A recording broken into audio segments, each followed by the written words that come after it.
Hello, welcome back. Today I've got something a little different for you. It is another ink review video, but this is going to be a calligraphy ink review. And I've got a whole set of the Speedball Calligraphy ink paints, or calligraphy ink, sorry, not paints. Anyway, but because they're just little bottles and I'm not going to do swatch cards for them, I thought maybe we could do the whole set in one video so you can kind of see the range of the colors. So this is a teal green, and this is green, and these all need to be shaken up. I don't think I've opened most of these. There were a couple I opened just to make sure they were okay, and they did arrive safely. So here's the different colors. Just going to give these a good shake. Some of them do have shimmer, like this one here, this gold, and I think this one might have shimmer. No, this is burnt umber. I thought there was another shimmer ink in here. Oh, here, the silver. Okay, so I guess what we'll do, I have a white, which is probably not going to show up on the white paper. So I'll do that one last, and between now and then, hopefully I'll figure something out. I do have black paper somewhere, but I can't find it. So we'll worry about that later. All right, so let's start. Let's see. Let's do the shimmers first. So this is the gold. It's just called gold. And we'll open this one. And I'm just going to do a quick test. I've got a dip pen here. I have a link to my Hunt dip pen down below. It's a little tiny, fine, very flexible little nib. And these are very inexpensive nibs and nib holders. And this is Speedball. I'll go ahead and write the name just once because they're all the same brand. Okay, and we'll do a couple lines here. All right, so that's how that looks right now. Of course, this is going to need to dry. And in the meantime, I'm going to wash this off and dry it, and then we'll go to the next color. Okay, so I'm going back on this. And the gold is shimmery. It's very pretty. It's got like a pearlescent look to it right now. So we'll see how that looks when it dries. Okay. Here's the silver. And these are not full. These are very close to being empty. I don't know if that's normal or if these evaporated a little bit. I didn't get these very long ago. Yeah, silver is what this one is called. Always have to check. Sometimes I'll give silver colors a name like platinum or tinsel or something like that. Okay, there's silver. And just like the gold, it's very pearlescent, very pretty color. And it should have a shimmery look to it when it dries. But yeah, I don't know why I don't know, maybe the bottles are always really low like that. I don't know what the purpose is. Maybe so that they don't explode in shipping or something. Okay, let's go to this purple color. And this one is just called Deep Purple. Let me give it a little shake. I had a bubble on it. Yeah, this one is almost completely empty. If I put my nib in there, it just, I have to tilt it to get anything on the pen. That's really strange. I have a feeling that's not normal. But nothing I can do about it now. And this is not flowing well. I think this one might actually be dry because it's really, it's way thicker than the other two. And it's not flowing off the nib like I would expect it to. Well, I don't know what to do about that. Let me see. I'll be right back. I'm going to try something. Okay, so I checked into this, and apparently it's safe to add a little bit of distilled water. So I added a little bit, and I just got one of these little stir sticks. And we'll see if this fixes it. I may have added too much water.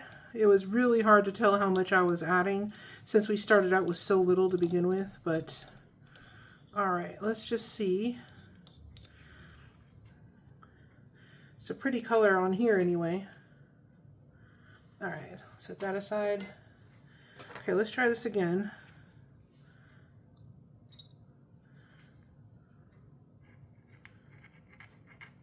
Okay, that's much better. Yep, I think it was just getting dry in the bottle. So wherever I bought this, it may have just been sitting on the shelf too long, or it might have leaked at some point and they just didn't know. It's got a lot of like crusty buildup around the outside edge. So I have a feeling something happened to this bottle, and yeah, that's probably all it was. All right, let's go to the next color. And let's see here, what do we have? Let's do blue. We have a couple blues. All right, this blue is called Indigo Blue. Okay.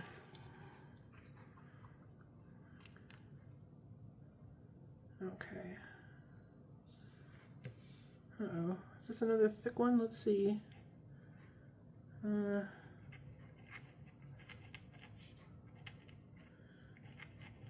Okay, this one is also a little bit on the thick side, but not nearly as bad as the purple. I was able to get it to write, so it's probably okay. Although, by the way it's glooping onto the pen, I think, or the pen nib, I think I probably do need to add some water to this before I use it. Just a tiny bit of distilled water. And it also has some of that buildup around the outside threads to the jar. I'm trying not to tilt it and spill it, but that's okay.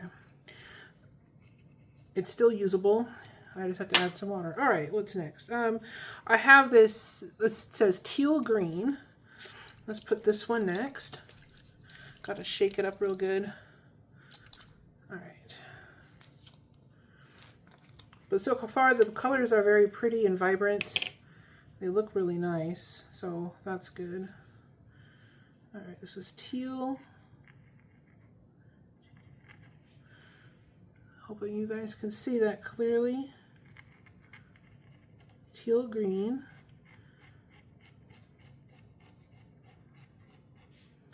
And what I'll do is I'll show you all these colors. I'll show you at the end, but I can probably show you in between every few colors or so, just show them to you. All right. This is making the pen a mess. So here's what we got so far. Okay, let's put the teal away. All right, let's do green. This is called Emerald Green.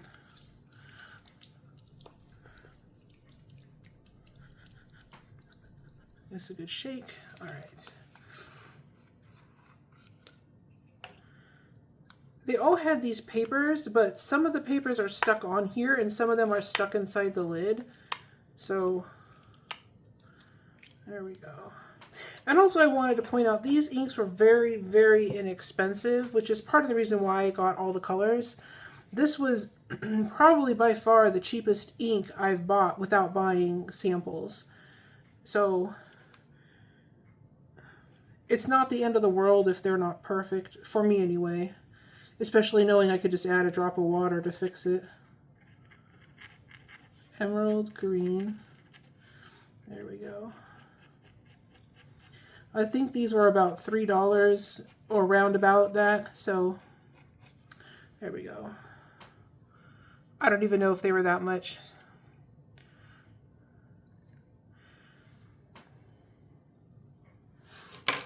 But of course, depending on where you get them and you know, if you can find them on sale or something, your price might be different than what I paid. But and also depending on when you're watching this, the price could change anytime. All right. This one is called, I cannot read that. One second. I think that says Primrose Yellow. I'm not sure.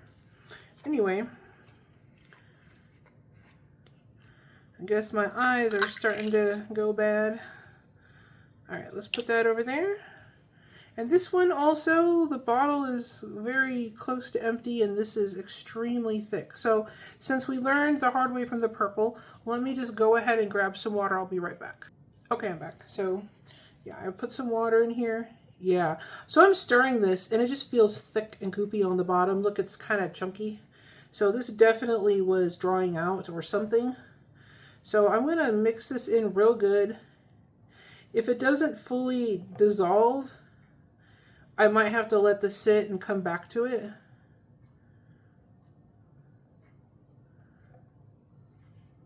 Guess you guys can't really see what I'm doing. There we go. Yeah, this is like kind of trying to get this in frame here. It's like thick and chunky. Anyway, it is dissolving though. Let me pause this. I'll be right back. All right, I think this has dissolved well enough. Let's see. Okay, yep, it's starting to write now.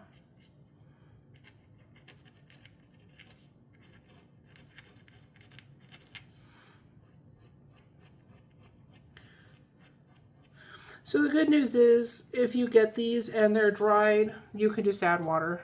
Just make sure it's distilled water, and they should revive themselves a little bit.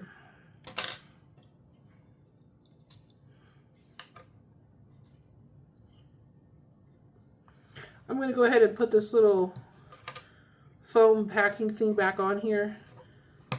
There we go. It had a lot of the ink stuck to the inside, so I'm just going to shake it to help loosen it from the top and help mix it back in. So it looks a lot better now. All right, there's no orange. There's no orange, but there is a brown. And I don't know if they just didn't have an orange or if it was sold out or something. I'm not sure. Okay, so this brown is called Burnt Umber.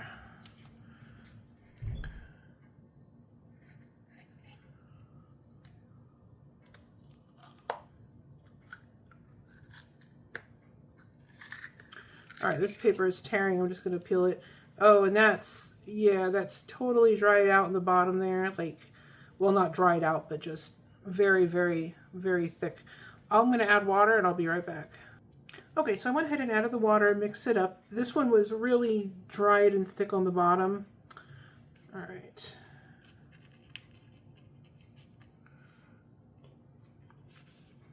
Move this up a little bit.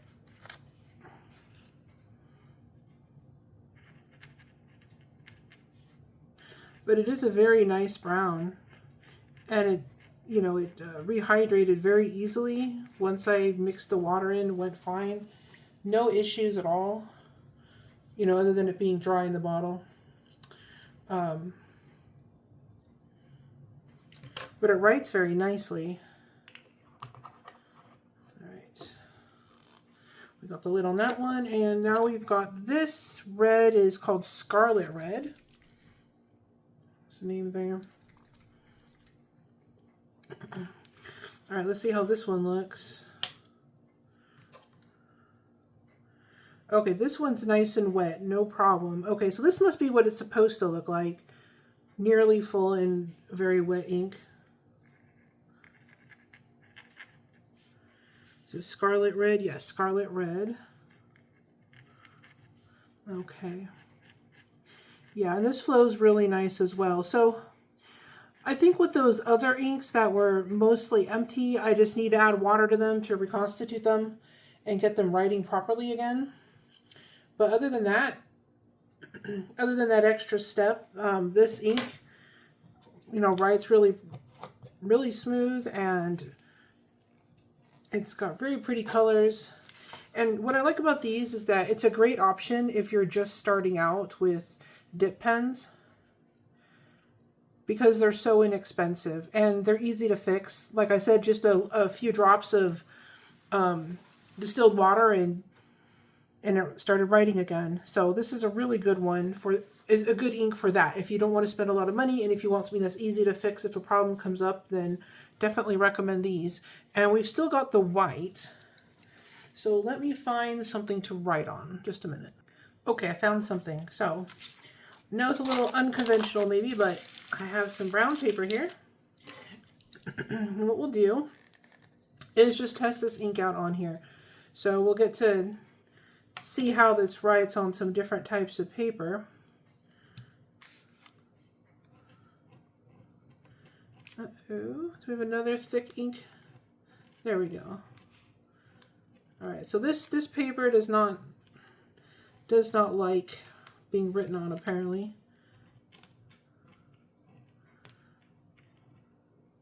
There we go, we got white. Okay, once we got it going though, it was fine. So it might have just been that particular spot on the paper. Very nice opaque white. So this would be great for dark or colored papers. No issues at all. So let me set that down and put the lid back on this. You can see it is got some drying around the top. So probably, oops, I didn't, yeah, just a little bit there. So anyway, other than the issues of it drying and having to reconstitute it, other than that, you know, this ink was great, especially for the price. It's very inexpensive. You can see how shimmery and metallic that gold and silver are, and how bold the colors. Very nicely, very pigmented. Just a great little inks for practicing. I think this would be great for practice. I think this would be great for doing cards or addressing envelopes and things like that if you want to add a little bit of something nicer than just writing with the ballpoint pen. Yeah, so I'm gonna leave that white here so it can dry. But yeah, these are already dry. One of the things I really like about calligraphy inks is that you can actually feel the ink on the paper. So you have like a tactile, you know, writing experience, I guess you could say. And whoever receives it too, they can feel the ink physically on the page, which is kind of neat. I always thought that was really cool. So I know this isn't fountain pens, but this is something you can use with your fountain pens. You can even use this to draw or paint on the letter if you're writing somebody, or if you're doing journaling and you want something to have like a raised surface. Some people I've seen use the calligraphy ink first, and they take their fountain pen ink with the brush afterwards and paint over the top. So there's different things you can use this for. This is fountain pen adjacent, so I thought I'd share this with you. And if you liked this video and found it interesting and want to see more, just click like and subscribe to see more videos. And thank you so much for watching. You have a great day.